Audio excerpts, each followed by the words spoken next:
특히 약술형 대응 실력을 가장 단기간에 빨리 향상시킵니다. 그래서 거부 처분의 집행정지 가부라는 특수 문제까지 왔습니다. 집행정지 전체 흐름을 이해하셨겠죠? 전체적인 메인스트림을 알지 못하면 특수 문제를 아직 다룰 준비가 안 된 거예요. 가구제의 일종으로서 집행정지가 있다. 의, 유형, 절차, 효과의 순서대로 기억을 떠올려 보자면 적극적 침입 처분에 대한 잠정 처분이다. 잠정적 권리구제 방법이다. 하지만 우리 행정소송법의 원칙은 집행 부정지다. 그래서 효과를 요건을 갖춘 경우에만 특별히 인정이 되는데 유형에는 세 가지가 있다. 요건은 본처 시인익, 복긴 공명 이렇게 있는데 성질상 두 가지로 나눌 수가 있어서 신청 요건을 흠결하면 각하 결정을 하고요. 집행정지 신청 각하입니다. 본안 각하가 아니에요. 집행정지의 본안 요건이라고 불리는 나머지 4개를 충족시키지 못하면 여기 있습니다. 기각을 하게 됩니다. 집행정지 신청을 기각하게 돼요. 그래서 절차에서는 뭐 소명을 해야 된다는 법조문이 있으니까 꼼꼼하게 적어주시라는 말씀드렸고요. 불복은 즉시 항고와 취소가 있습니다. 즉시 항고는 결정 당시까지의 사정을 이유로 공장 주인이 뭐 집행정지를 한다고? 그러면 즉시 항고할 수 있어요. 그리고 집행정지 결정의 취소는 그 이후의 사정 가지고 하는 겁니다. 갑자기 전쟁이 터졌다. 그러면 취소를 구합니다. 효과는 장래효, 형성력, 기속력이니까 특히 형성력과 기속력이요. 별도의 행정청의 행위가 필요 없고 다른 행정청도 기속되기 때문에 그걸 어기면 무효인 행정행위가 된다까지 말씀드렸어요. 거부 처분에 대한 집행정지 문제가 특수문제로서 굉장히 중요하게 다뤄집니다. 그래서 2016년에 이미 출제됐어요. 이거를 약술로 쓰실 일은 없지만 언제나 케이스 문제에서 작은 논점으로 적을 준비는 하셔야 됩니다. 문제점이에요. 거부 처분 집행정지 가능할까? 왜냐하면 집행정지 근거조문이 30조 2항인데 다시요. 집행정지 근거조문은 23조인데 기속력에 관한 30조 2항 거부 처분의 기속력으로서 재처분 의무가 있잖아요. 거부 처분을 취소하게 되면 기속력으로서 너 다시 거부에 대해서 생각해봐. 네가 거부한 건 위법한 것 같아. 그러면 역시 거부하지 않고 허가를 하는 게 적법하겠군요. 웬만하면 그러겠죠. 절차자가 이유가 아닌 다음에야 재처분 의무가 거부처분 취소소송의 특유한 기속력이란 말입니다. 그걸 준용하지 않고 있어요. 23조에서. 한편 이런 문제가 있지만 반대로 고려할 사항이 있습니다. 처분 등이 존재하면 집행정지가 가능하다는데 거부처분도 처분인데 그러면 집행정지 대상 가능한 거 아니야? 굉장히 원초적인 의문이죠. 행정소송법 2조 1항을 쳐다보게 되면 더 그런 느낌이 들 거라고 첫 시간부터 말씀드렸었죠. 행정청이 행하는 구체적 사실에 관한 법 집행으로서의 공권력의 행사 또는 그 거부가 처분이라고 적혀 있잖아요. 처분을 처분이라고 하는데 처분이 있으면 집행정지 된다는데 이거 어떻게 된 거지? 이제 신청권은 있다고 가정을 한다라고 했어요. 거부 처분의 판례 태도를 따르게 될 경우에는 이런 것을 머릿속에만 넣고 굳이 쓰실 필요는 없습니다. 그래서 한편으로는 어차피 기속력이 없기 때문에 유명무실해서 집행정지를 거부 처분에 대해서는 할 수 없는 거 아니냐라는 생각과 거부 처분도 처분인데 집행정지를 할 수 있지 않을까라는 생각이 부딪힙니다. 그래서 긍정설은 30조 2항만 준용하지 않지 30조 1항은 준용을 하고 있단 말이에요. 30조 1항은 기속력에 관한 일반적 조항입니다. 일반적 조항이니까 거부 처분에 관한 특수한 것이 아니더라도 기속력은 있다는 거잖아 라고 해석할 여지가 생기죠. 또 한편으로 이거는 쓰나마나한 이야기이기도 한데 교수님이 다 쓰고 계십니다. 집행정지가 허용된다면 도움 되겠죠. 뭐 이게 논거일 테니까 이런 것들은 너무 당연해서 생각이 안 날 수 있거든요. 특히 동그라미 2번. 이럴 때는 논거를 두 문자를 따서 외워주세요. 1, 실 이렇게 오는 법도 있겠죠. 부정설입니다. 거부 처분에 대한 집행정지는 불가능하다는 견해인데 역시 다이렉트하게 30조 2항 준용하지 않기 때문에 안 된다 라는 게 첫 번째 근거고요. 이건 중요합니다. 거부 처분을 집행정지한다? 이거 무슨 뜻이야? 라는 질문을 던지는 거죠. 신청인이 거부 처분 당하던 집행정지 신청했어. 오케이, 알았어, 해줬어. 그러면 어떻게 되는 겁니까? 신청인의 지위는 공장 설립 허가 받는 거예요? 그냥 거부 처분이 없는 상태로 돌아가는 거잖아요. 신청에 이익이 없다. 이런 근거로 되는 겁니다. 이제 제한적 긍정설이 있어요. 원칙적으로는 거부 처분이 집행정지를 부정한다. 하지만 경우에 따라 인정할 수 있는 예외들이 있다. 어떤 경우냐면 거부 처분 없는 상태로 복귀하는 것만으로 그냥 거부 처분이 없었던 상태로 복귀하는 것만으로 신청인한테 법적 이익이 있는 경우가 찾아봤더니 있더라 라는 거죠. 실제로 판례도 존재해요. 판례는 이런 그 예외적인 경우를 이야기하는 건 아니군요. 판례는 불허가 처분의 효력 정지를 구하는 신청은 신청에 이익이 없다. 왜냐하면 손해방지에 아무런 소용이 없기 때문에. 그런데도 불구하고 제한적 긍정설이 타당하다고 검토를 해봤습니다. 뭐 판례에 따라서 가장 일반적인 판례에 따라서 부정설을 검토해도 좋고요. 만약에 논점이 크고 배점이 크고 많은 내용을 써야 되는 상황이 발생을 하면 제한적 긍정설을 써야 내용이 풍부해져서 그래요. 제한적 긍정설은 이런 경우가 있습니다. 이것도 역시 박균성 교수님의 호방한 주장인데요. 현행 집행정지의 기능적 한계를 집행정지 신청 이익에 관한 해석론으로 극복할 수 있다. 대감은 할 수 있는 말입니다. 이건 무슨 소리예요? 법이 그렇게 안 돼 있어도 해석론으로 극복하겠다.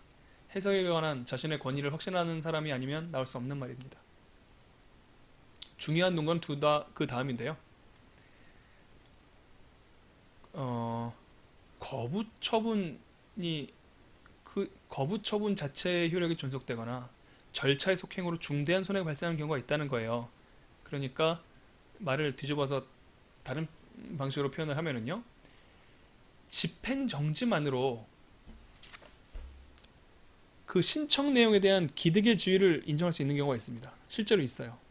어떤 경우냐면 여기에 한약사, 토석, 외국인 그리고 법령에 의한 경우 이렇게 적어드렸는데 외국인인 경우 말씀 한번 드려볼게요. 그러니까 무엇을 말하기 위한 어떤 예냐면 집행 정지만으로 신청 내용에 대한 기득의 지위가 인정되는 경우입니다.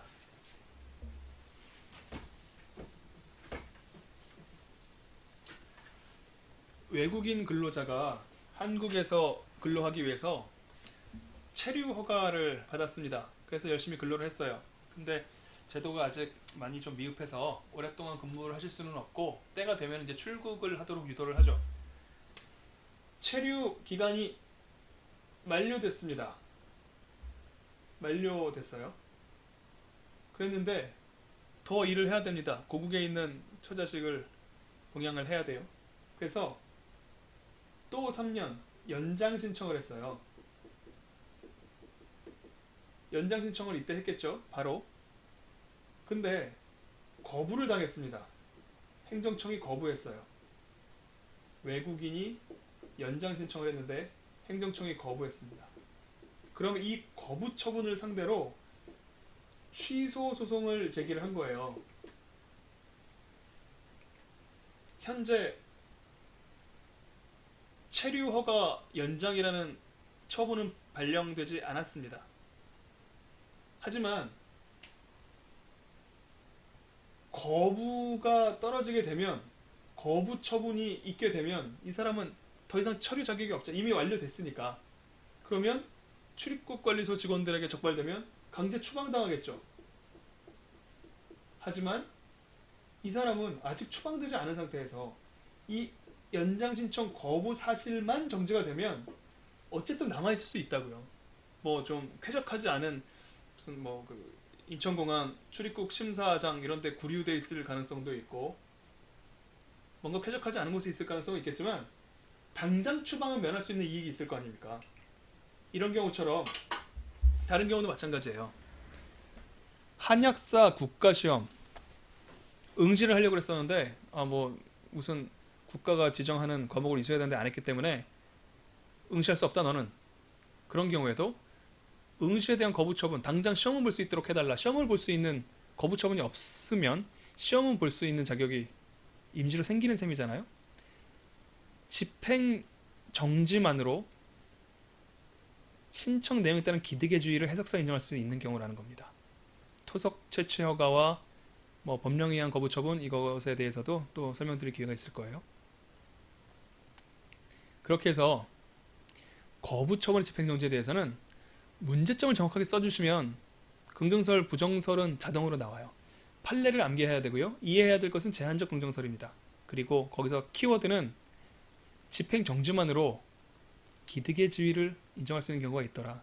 한약사, 외국인, 토석, 법령 이런 경우가 있더라라는 것을 암기하시고 계시면 돼요. 의의요건 절차 효과의 목차가 아니죠. 그래서 이건 특별히 외우지 않으면 나중에 뭘 써야 될지 깜깜하게 느낄 가능성이 큽니다. 이제 맨 마지막으로 민사집행법상 가처분을 이용할 수 있지 않을까라는 거예요. 민사집행법을 공부하지 않은 분이 이걸 이해하기는 정말 어렵습니다. 그러니까 일단 아주 최소한의 것만 암기를 먼저 하고 나중에 이해되기를 기대해 보자고요. 현행 집행정지 제도의 단점, 문제점을 먼저 언급합니다. 침익적 처분, 적극적 처분에 대한 보전 처분이기 때문에 그러면 수익적 처분을 내가 원할 때 그 거부를 당하면 그건 어떻게 잠정적인 권리 구제를 하지? 그래서 거부 처분 집행정지 문제도 나왔잖아요. 또 하나의 해결책으로서 민사집행법상 가처분을 이용할 수 있지 않을까? 이런 궁리를 하는 거예요. 한계가 있으니까요. 그렇다면 가처분을 준용해보자. 그러면 가처분은 무엇인지를 먼저 밝혀야 되겠죠. 이거는 민사집행법 300조 2항에 나와있는 내용이기 때문에 일단 그대로 표현을 옮겨드렸어요. 금전급부 말고 특정한 급부를 목적으로 하는 청구권, 뭐 도자기 인도 청구, 토지 인도 청구 이런 거겠죠. 특정 급부를 해달라는 청구권인데 그 집행 보존을 도모하기 위해서 혹은 다툼이 있는 권리관계에 대해서 잠정적으로 임시의 지위를 정하기 위해서 내가 학교법인 이사임을 확인해달라 그랬는데 만약에 가처분을 해두자 임시 이사로 선임되거나 아직 새로이 이사를 뽑지 마라 라는 가처분을 해두지 않으면 나 아닌 다른 이사 가가지고 다 뭐 재산 팔아치우고 그럴 수도 있잖아요. 그래서 민사집행법상 특히 잠정적으로 임시의 지위를 정하는 가처분이 활발하게 이용됩니다. 그리고 그것은 행정심판하고 당사자 소송에서 가처분이 인정돼요. 취소 소송을 우리가 공부하고 있는데요. 취소 심판에서 할 수 있고요. 당사자 소송에서도 일반적으로 민사소송이랑 굉장히 성격이 유사하기 때문에 민사소송상의 제도를 광범위하게 준용해서 사용을 합니다. 근데 왜 너는 되고 나는 안 돼? 라는 질문을 하는 거죠. 부정설과 긍정설이 있는데요. 각각의 된다 안 된다 안 된다 된다의 학설이고요. 논거는 두 가지 질문에 대한 대답으로 구성이 되어 있어요. 하나는 권력 분립 때문에 안 되는 거 아니야? 또 하나는 우리 입법적인 결단으로 안 되는 거 아니야? 여기에 대한 대답을 하는 겁니다. 이 질문을 기억하면 대답을 기억하기가 쉽죠. 자, 안 된다는 견해입니다. 거부처분 취소소송에서 민사집행법상의 가처분 준용 안 된다. 논거는요. 권력 분립과 입법 결단에 대한 대답이에요. 임시의 지위를 정하는 가처분을 인정하게 되면 뭐 하라는 얘기냐면 행정처분의 발령을 명하는 거예요. 사법부가 권력 분립에 반한다 라고 대답하는 겁니다.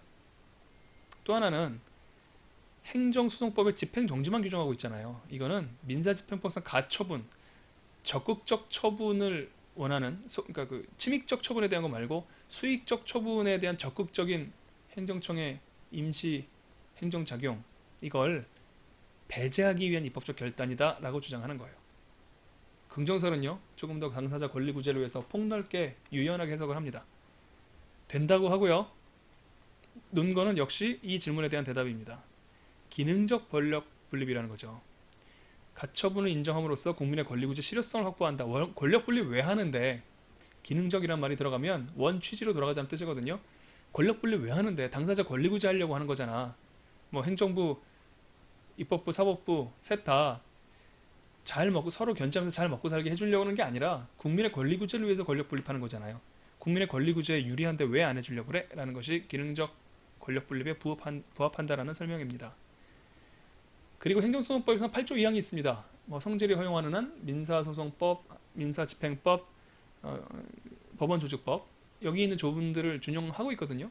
그러니까 가처분도 민사집행법에 있고 당연히 되는 거 아닐까라는 굉장히 직관적인 설명을 하고 있는 거죠. 판례가 있습니다. 부정서를 평가가 되는데요. 항고소송 대상이 되는 행정처분인 효력, 집행, 절차속행 이거 전부 다 집행정지하는 거잖아요.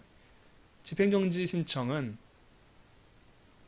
민사소송법상 가처분의 방법으로 허용될 수 없다. 부정설 입장으로 평가가 됩니다.